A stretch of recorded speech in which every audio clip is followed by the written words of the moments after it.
Good morning friends. তো ঘরটা দেখে বুঝতে পারছো এটা আমার শ্বশুরবাড়ি নয়, এটা হচ্ছে আমার বাবার বাড়ি। আজকে আমি মার কাছে গেছিলাম।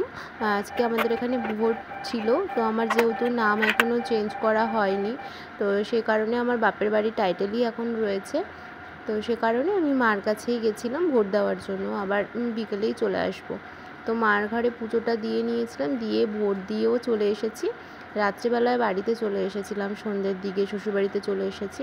তো এই হচ্ছে এ বাড়িতে এসে দেখি বৃষ্টি হয়েছে যেহেতু, ঘরের এই অবস্থা, ঘরে বাইরে অবস্থা ভীষণ খারাপ।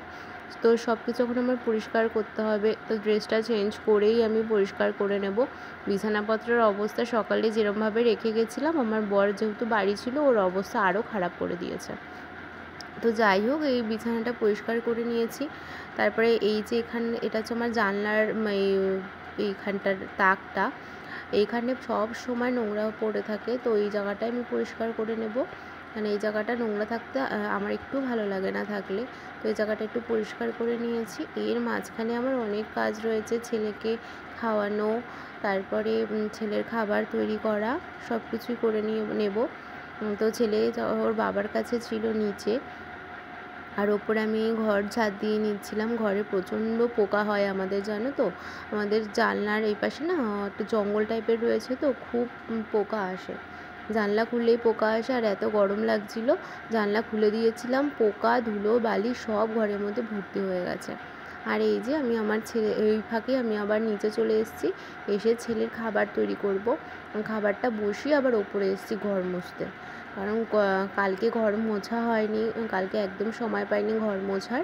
তোমাদেরকে বললাম না, এমনিতেই আমি বিকেলবেলাতেই ঘর মুছি, দিনের বেলায় সময় পাই না, তো কালকে মোছা হয়নি। আজকে আবার এই অবস্থা ঘরের, একদম ভালো লাগছিল না, সে কারণে আমি ঘরটা মুছে নিলাম। আর আমি না একদম লাঠিটা ইউজ করি না ঘর মোছার, কেন আমি ওটা দিয়ে মুছতে পারি না, ওটা ঠিক আমার ঘরে আমি ওটা দিয়ে মুছি না, কারণ ওটা দিয়ে ভালো পরিষ্কার করতে পারি না আমি। আমার মনে হয় ওটা দিয়ে ভালো পরিষ্কার হয় না। আর নিচে যেহেতু অনেকগুলো ঘর, তো আমি শর্টকাটের জন্যই আমি ওই লাঠি দিয়ে মুছে নিই।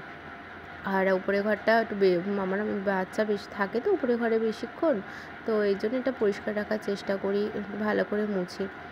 আর এই যে রাত্রেবেলায় আমরা খেতে যাব, তার আগে আমি আর আমার হাজব্যান্ড ওকে নিয়ে একটু খেলা করছি।